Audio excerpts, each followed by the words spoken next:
ಕಣ್ಣಾಗಲ್ಲ sir, ಮುಗಿಗೆ ಹಾಕಿ first ಮುಗಿಗೆ ಹಾಕಿ ಕೊಡ್ಬೇಕು.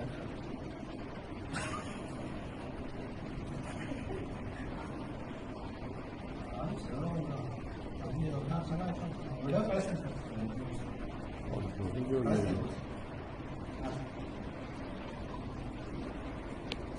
ಈ ರೀತಿಯೂ ಈಗಾಗಲೇ ನಡೀತಾ ಇದ್ದಾವೆ.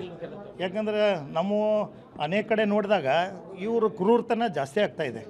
ಯಾಕೆ ಈ ಯಂಗ್ಸ್ಟರ್ ಹುಡುಗರು ಈ ಥರ ದಾರಿ ತಪ್ತಾ ಇದ್ದಾರೆ, ಯಾಕೆ ಈ ಥರ ಈ ಮನಸ್ಥಿತಿ ಇಟ್ಕೊಂಡು ನಮ್ಮ ಅನ್ನಬಾರ್ದು ಆದರೂ ಕೂಡ ನಾ ಅನ್ಬೇಕಾಕೈತಿ. ಈಗ ಯಾಕಂದ್ರೆ ಮಗಳನ್ನ ಕಳ್ಕೊಂಡಿದ್ದು ನಮ್ಗೆ ದುಃಖ ಐತಿ.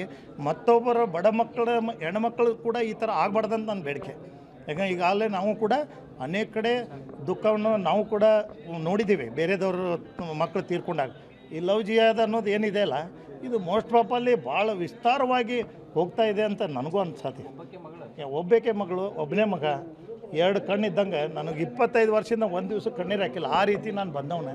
ಇವತ್ತು ನನ್ನ ಮನೆಗಿಂತ ದುಃಖ ಬಂದೈತೆ, ಏನು ಬೇಡ್ಲಕ್ಕೋ ಗೊತ್ತಿಲ್ಲ, ಬಟ್ ಆಗಿದೆ.